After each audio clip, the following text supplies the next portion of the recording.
ये मंदिर की सीढ़ियों पर इस मासूम को कौन छोड़ गया? आज जैसे ही शांति देवी अपनी रोज की पूजा करने के लिए 4 बजे मंदिर आई तो उनको वही सीढ़ियों पर एक अनजान रोता बिलखता बच्चा मिला। उन्होंने आसपास देखा लेकिन कोई नजर नहीं आया। जैसे ही उन्होंने बच्चे को गोद में लिया उनकी आंखें फटी की फटी रह गई। ये बच्चे के शरीर के अंदर से कैसी रोशनी निकल रही है? तभी शांति की नजर पड़ी उसके कपड़े में लिपटे एक सुनहरे पन्ने पर। उसी पन्ने से वो रोशनी निकल रही थी। जैसे ही शांति देवी ने उस पन्ने को निकालने की कोशिश की तभी वहाँ कुछ ऐसा हुआ जिसे देखकर शांति के होश उड़ गए। आखिरकार इस बच्चे को मां मिली गई और मुझे मुक्ति। पन्ना हवा में शांति देवी के सामने आ गया और ये आवाज उसी पन्ने से आ रही थी। शांति को अपनी आंखों और कानों पर विश्वास नहीं हो रहा था कि आखिरकार एक पन्ना इंसानों की तरह कैसे बात कर सकता है। डरो मत शांति, मैं तुम्हें कुछ नहीं करूँगा। मेरा काम बस इस बच्चे की रक्षा करना है। ईश्वर तुम्हारी भक्ति से खुश हुए हैं और इस बच्चे के लिए हमने तुम्हें चुना है। ये सब क्या हो रहा है? कौन हो तुम? और ये बच्चा किसका है जो मुझे सौंपा जा रहा है? ये सिर्फ एक बच्चा नहीं है शांति, ये इतिहास की एक ऐसी जिम्मेदारी है जो परमात्मा ने तुम्हारी गोद में डाली है। इसका ख्याल रखो। सही समय आने पर मैं इसे इसके जीवन का सही मकसद बताऊंगा। और हाँ, इसके बारे में किसी को मत बताना। ये कहते ही पन्ने की रोशनी गायब हो गई और वो सूखे पत्ते की तरह जमीन पर गिर पड़ा। शांति समझ चुकी थी कि ये कोई साधारण घटना नहीं थी। वो बच्चे को और उस पन्ने को लेकर घर चली आई। मंदिर में जो कुछ हुआ शांति ने उस बात का जिक्र कभी किसी से नहीं किया और अपने बेटे सत्तू की तरह उसका भी ख्याल रखने लगी। उस बच्चे का नाम शांति ने मुन्नू रखा था, पर जो बच्चा ऐसे चमत्कारी रूप में प्रकट हुआ था उसकी असलियत शांति कैसे लोगों से छुपा सकती थी।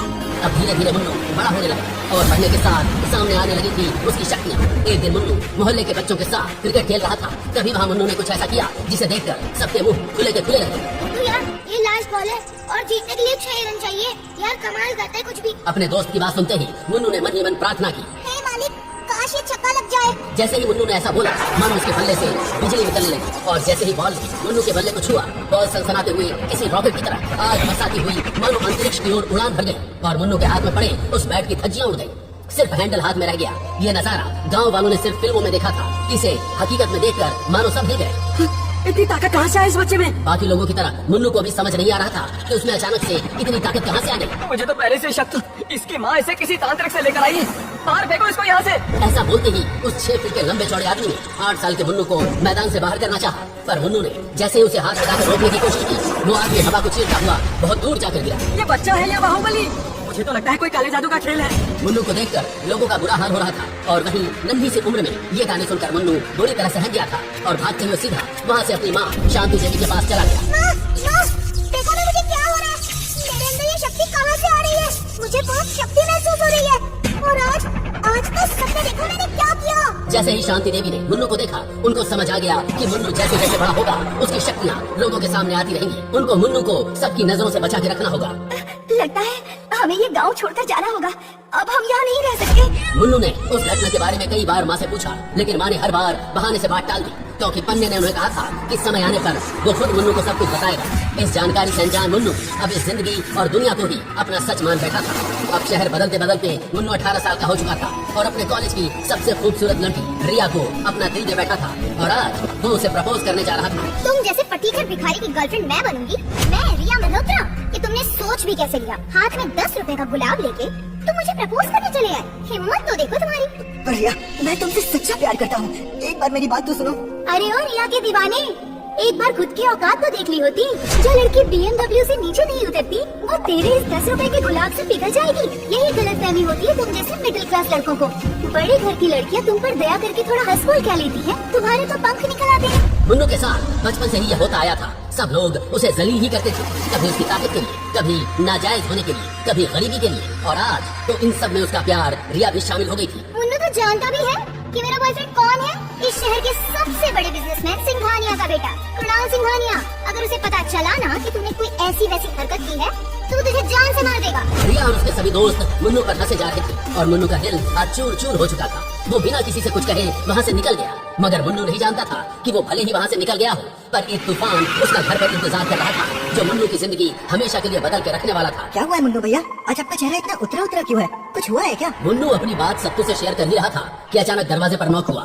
मुन्नू ने जाकर दरवाजा खोला और देखा रिया का बॉयफ्रेंड थोड़ा दरवाजे पर ही खड़ा था। क्या बे, ज्यादा ही हीरो बन रहा था। तू हमारी गर्लफ्रेंड पर नजर डाल रहा था। इससे पहले कि मुन्नू कुछ बोलता 3-4 गुंडे हथियार लिए सीधे अंदर घुस गए और सभी ने मुन्नू को पकड़ लिया। तभी माँ शांति भागती हुई आई। क्या बात है? क्या चाहिए आप लोगों को? छोड़ो मेरे बेटे को। तभी कुणाल ने अपनी कमर से गन निकाली और मुन्नू पर तान दी। इसे तो आज सबक सिखाना ही पड़ेगा। ताकि बाकियों को भी मैसेज जाए कि कुणाल सिंघानिया की गर्लफ्रेंड को प्रपोज करने का अंजाम क्या होता है। नहीं, छोड़ दो मेरे बेटे को। इसने जो भी गलती की है उसकी मैं माफी मांगती हूँ। आज से ऐसी कोई गलती नहीं होगी। अपनी माँ को ऐसे गिड़गिड़ाते देख मुन्नू के अंदर गुस्सा तो बहुत आ रहा था, पर वो कुछ नहीं कर पा रहा था क्योंकि उसके अंदर की शक्तियाँ आज जाग भी नहीं थी। तभी कुणाल ने इशारा किया और उसके गुंडे मुन्नू के दोनों हाथ पकड़कर घसीटते ले जाने लगे। तभी माँ झपटी और कुणाल के हाथों से गन छीनने की कोशिश करने लगी। सत्तू ने भी दूसरी तरफ से आकर कुणाल पर हमला कर दिया, जिससे कुणाल हड़बड़ा गया और उससे गन फायर हो गई और गोली सीधा माँ के पेट में जाकर लगी। माँ, माँ, तुझे कुछ नहीं होगा माँ, मैं हूँ ना यार। लगता नहीं है मुन्नू कि तेरी माँ बच पाएगी, तो अब तुझे और तेरे इस छोटे भाई सत्तू को भी तुम्हारी माँ के साथ ही भेज देता हूँ। तभी कुणाल ने गन मुन्नू की तरफ तान दी। कुछ ही मिनटों में मुन्नू की आंखों के सामने सब कुछ बदल गया। उसकी शांति माँ जमीन पर पड़ी दर्द से चिल्ला रही थी। उसका भाई गुंडों की पकड़ में था और सामने उसका पहला प्यार रिया का बॉयफ्रेंड उसके ऊपर गन ताने खड़ा था। और तभी मानो रोशनी का विस्फोट हुआ। एक रोशनी छत से आकर मुन्नू के ऊपर गिरी। समय रुक चुका था। मुन्नू ने देखा कि उसके आसपास के सभी लोग मानो अपनी जगह पर जम गए थे। ये सब क्या हो रहा है? मुन्नू कुछ भी समझ पाता उससे पहले एक भारी दिव्य आवाज गूंजी। समय की धारा रुक गई है मुन्नू। कौन बोल रहा है? कौन है यहाँ? जैसे ही मुन्नू ने नजर घुमाकर देखा, उसके सामने एक जादुई पन्ना हवा में उड़ रहा था।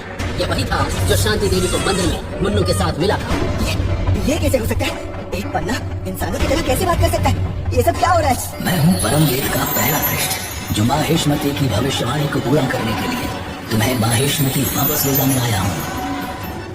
कैसी भविष्यवाणी? मेरी माँ और भाई की जान खतरे में है, मुझे उन्हें बचाना है। उनकी जान खतरे में तुम्हारी किस्मत पर लगे श्राप की वजह से है। अगर तुम्हें अपनी माँ और भाई को बचाना है तो मेरे साथ माहेश्मती चलना होगा, पर समय में 5000 साल पीछे। क्या 5000 साल पीछे? अब मैं सब कुछ तुमको यहाँ नहीं बता सकता हूँ। हमको यहाँ से निकलना होगा, जल्दी। पन्ने के ऐसे बोलते ही मुन्नू ने ज्यादा सवाल नहीं किया, क्योंकि उसको कैसे भी करके अपनी माँ और भाई को बचाना था। तभी मुन्नू को एक जोर का करंट लगा। उसने अपनी आंखें बंद कर दी। जब उसकी आंख खुली तो वो किसी बड़े से घने जंगल में था, जहाँ घोड़ों की आवाज आ रही थी। वहाँ से बहुत सारे सिपाही जा रहे थे। तभी आसमान में मुन्नू को एक ड्रैगन उड़ता हुआ नजर आया। मुन्नू ने देखा कि उसके हाथ में वो पन्ना अब भी था, पर उसमें से अब रोशनी नहीं निकल रही थी। मुन्नू ने पन्ने को देखते हुए कहा, ड्रैगन, हम सचमुच के माहेश्मती में हैं, लेकिन हम यहाँ करेंगे क्या? हाँ मुन्नू, तुम 5432 साल पीछे सचमुच के माहेश्मती साम्राज्य में हो। ये आवाज क्या इस पन्ने से आ रही है? हाँ, मैं परमवीर का पन्ना ही बोल रहा हूँ। तो हमें क्या करना है? मुन्नू, तुम्हारी आत्मा 5500 साल पीछे माहेश्मती में आ चुकी है।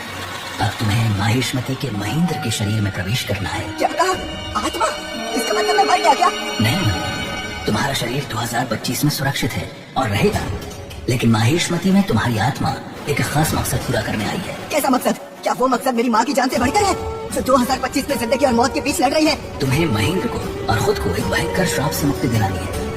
ये श्राप 5500 साल से तुम्हारा पीछा कर रहा है और इससे तुम चाहकर भी भाग नहीं सकते। तो जल्दी से उस श्राप से मुक्ति का रास्ता बताइए पन्ना गुरुजी। देखो, माहेश्मती के महेंद्र को 2 लाख चांदी के सिक्कों की चोरी के आरोप में गिरफ्तार किया गया है। जेल में ही जयराज और युवराज के लोग कुछ घंटों बाद उसकी हत्या करने वाले हैं। जैसे ही महेंद्र की मौत होगी, तुम्हारी आत्मा को उसके शरीर में घुसना होगा।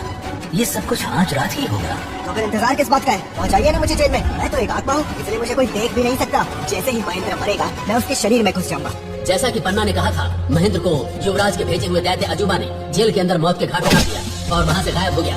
ठीक उसी समय जेल में पहले से इंतजार कर रही मुन्नू की आत्मा महेंद्र के शरीर में घुस गई और अगले ही पल पूरे माहेश्मती का मौसम बदल गया। जोरों की बिजली करती, तूफान का ऐसा बवंडर उठा मानो आसमान फटकर जमीन पर गिर पड़ेगा। उधर किसी बीच महेंद्र के शरीर में घुसे मुन्नू ने पन्ने को हाथ में लेकर सवाल किया, एक बात बताइए पन्ना जी, कि हम इस चोरी के आरोप से खुद को बेकसूर कैसे साबित करेंगे? चोरी के इल्जाम से भी ज्यादा इम्पोर्टेंट है वो श्राप, उसको कैसे दूर करेंगे?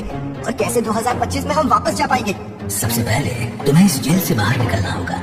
मैं तुम्हें आज रात 12 बजे यहाँ से बाहर निकालूंगा, तैयार रहना। रात के 12 तो बज गए पन्ना जी, अब आगे का क्या प्लान है? सबर नाम की चीज ही नहीं है तुम्हारे अंदर। पन्ने के इतना कहते ही उसके अंदर से तेज रोशनी निकली और पूरी जेल में फैल गई, जिसके बाद मुन्नू की साल कोठरी का दरवाजा अपने आप खुल गया और सभी गार्ड बेहोश हो गए। मान गए पन्ना जी, आपने तो हमारे बाहर निकलने का स्पेशल इंतजाम कर दिया। भाई वाह, मजा आ गया। तभी पन्ने ने मुन्नू से गंभीर आवाज में कहा, मुन्नू, तुम्हें अगर श्राप से मुक्ति पानी है तो तुम्हें सबसे पहले परमवेद के सभी 21 पन्ने प्राप्त करने होंगे, क्योंकि जब सभी 21 पन्ने तुम पालोगे तो तुम बेहद शक्तिशाली हो जाओगे और उस श्राप को दूर कर पाओगे। उसके बाद ही तुम्हारा 2025 में जाने का रास्ता भी खुलेगा, जहाँ तुम अपनी माँ और भाई को बचा पाओगे। इसके लिए मैं तुम्हें ब्रह्म शक्ति योग पीठ लेकर आया हूँ। वादे के मुताबिक जेल से निकलने के बाद मुन्नू को लेकर पन्ना ब्रह्म शक्ति योग पीठ पहुंचा और वहां उसकी मुलाकात योग पीठ के सबसे बड़े गुरु मावेश और अगस्त्य से हुई। गुरु मावेश ने मुन्नू को जो बात बताई वो सुनकर मुन्नू के होश ही उड़ गए। हम जानते हैं मुन्नू कि तुम 2025 से आए हो और तुम्हें उन 21 परम वेद पन्नों की तलाश है ताकि तुम शाप मुक्त हो सको और वापस अपने समय में लौट सको। आप तो सब जानते हैं गुरुजी, तो बताइए ना कि ये कैसे होगा। इसके लिए तुम्हें है वदन को हराना होगा, वो भी अकेले। गुरु मावेश के इतना कहते ही पन्ने की आवाज एक बार फिर मुन्नू के कानों में गूंजी। सावधान मुन्नू, हरिवदन एक भेड़िया है और वो अकेले ही एक बार में 12 भेड़ियों में बदल जाता है, इसलिए उससे पार पाना थोड़ा मुश्किल होगा। अगर तुम चूके तो अपनी जान से हाथ धो बैठोगे। भेड़िया? लेकिन हम भेड़िए से कैसे लड़ेंगे? तभी योग पीठ जंगल में बदल गया और खूंखार 12 भेड़ियों ने मुन्नू को घेर लिया। ये कैसे खतरनाक चुनौती में फंस गया है मुन्नू। उन भेड़ियों से खुद को वो कैसे बचाएगा? क्या पन्ने की मदद से मुन्नू भेड़ियों को हरा पाएगा और परम वेद के सभी 21 पन्ने पाने में कामयाब हो जाएगा? क्या मुन्नू 5000 साल पुराना श्राप दूर करने में सफल होगा? मुन्नू अपनी माँ और भाई को 2025 में कैसे बचाएगा? सभी सवालों के जवाब जानने के लिए